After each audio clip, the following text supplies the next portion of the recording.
Assalamualaikum warahmatullahi wabarakatuh. Perkenalkan, nama saya Muhammad Mukim dengan NIM 2022 10 11 03 11 306. Pada kali ini saya akan berikan sedikit penjelasan tentang kehidupan bernegara di Indonesia yang menerapkan pelaksanaan hukum Islam. Jadi banyak masyarakat yang beranggapan bahwa Indonesia tidak menerapkan hukum Islam karena Indonesia bukan negara Islam. Anggapan tersebut sebenarnya kurang tepat.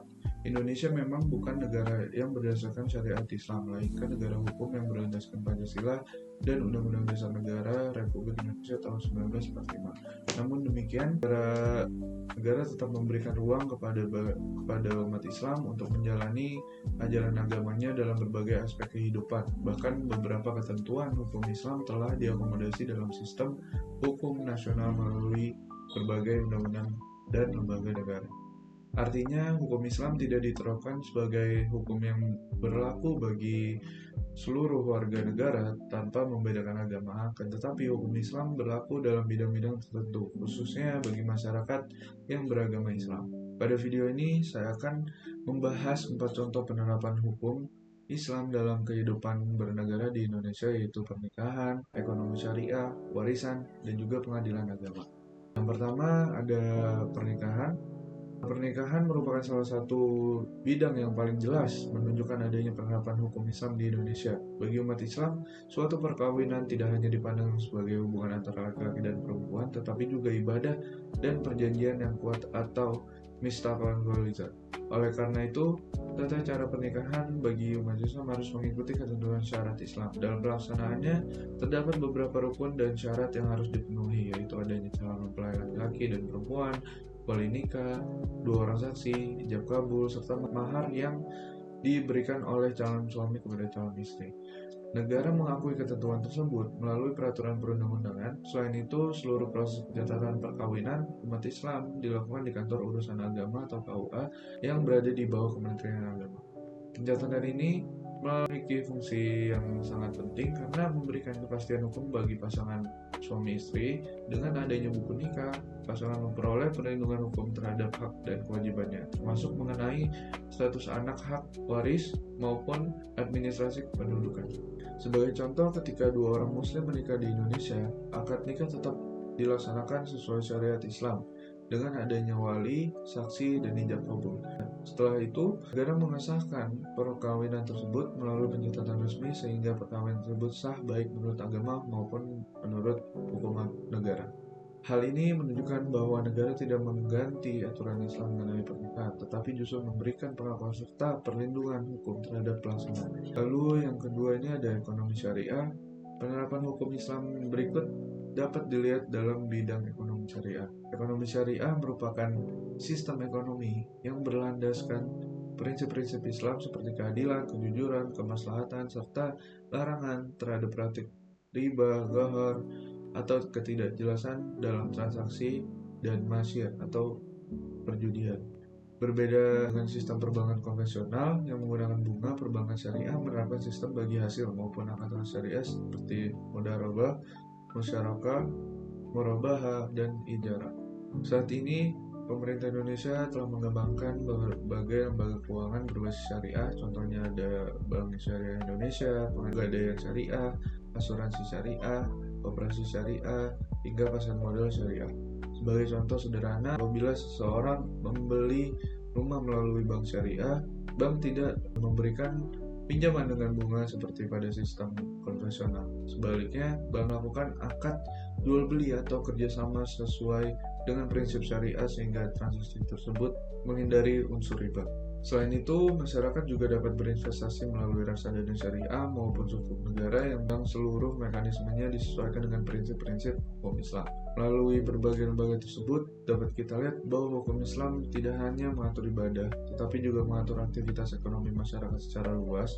Negara kemudian memberi dasar hukum agar sistem ekonomi syariah dapat berkembang dan memberikan alternatif bagi masyarakat Indonesia. Lalu ada warisan. Dalam ajaran Islam, pembagian warisan telah diatur secara rinci di dalam Al-Quran. Ketentuan tersebut menjelaskan siapa saja yang berhak menerima warisan, besarnya bagian masing-masing ahli waris, serta tata cara pembagiannya. Tujuan dari aturan tersebut adalah untuk menciptakan keadilan serta mengurangi perselisihan di antara anggota keluarga setelah seseorang meninggal dunia. Di Indonesia, apabila seluruh ahli waris beragama Islam, maka penyelesaian sengketa mengenai pembagian warisan dapat dilakukan berdasarkan hukum waris Islam melalui pengadilan agama. Misalnya seorang ayah meninggal dunia dan meninggalkan rumah, kendaraan, tabungan, serta tanah. Apabila ahli waris tidak mencapai kesepakatan mengenai pembagian harta tersebut, mereka dapat mengajukan perkara ke pengadilan agama, lalu hakim kemudian akan memutus perkara dengan mengacu pada hukum Islam dan ketentuan hukum nasional yang berlaku. Keberadaan mekanisme tersebut menunjukkan bahwa negara memberikan pengakuan terhadap hukum waris Islam sekaligus menyediakan lembaga resmi yang dapat menyelesaikan sengketa secara adil dan memiliki kekuatan hukum. Dan demikian, penerapan hukum Islam di bidang warisan tidak hanya bersifat teoritis, tapi benar-benar dengan dilaksanakan dalam praktik kehidupan masyarakat Indonesia. Lalu ada pengadilan agama. Pengadilan agama ini merupakan salah satu badan peradilan yang berada di bawah Mahkamah Agung dan memiliki kewenangan khusus untuk menangani perkara-perkara tertentu bagi masyarakat yang beragama Islam. Perkara yang menjadi kewenangan pengadilan agama antara lain meliputi perkawinan, perceraian, hak asuh anak, nafkah, warisan, hibah, wakaf, zakat, infak, sedekah, hingga sengketa ekonomi syariah. Berdasarkan pengadilan agama menunjukkan bahwa negara tidak hanya mengakui hukum Islam secara normatif, tapi juga menyediakan lembaga resmi untuk menegakkan dan memberikan kepastian hukum terhadap pelaksanaannya. Sebagai contoh, apabila pasangan suami istri yang beragama Islam ingin bercerai, mereka tidak dapat begitu saja menyatakan perceraian tanpa melakukan proses hukum. Perceraian harus diajukan ke pengadilan agama agar diperiksa oleh hakim. Lalu hakim terlebih dahulu akan berupaya mendamaikan kedua belah pihak. Jika perdamaian tidak berhasil, barulah hakim memutus perkara sesuai dengan ketentuan hukum yang berlaku. Contoh lainnya adalah sengketa ekonomi syariah. Apabila terjadi perselisihan antara nasabah dan bank syariah mengenai proses akad, penyelesaian juga dapat dilakukan melalui pengadilan. Dan demikian, pengadilan agama menjadi salah satu bukti konkret bahwa hukum Islam telah menjadi bagian dari sistem hukum di Indonesia. Dari pembahasan ini, dapat kita simpulkan bahwa Indonesia memang bukan negara yang menerapkan syariat Islam secara menyeluruh.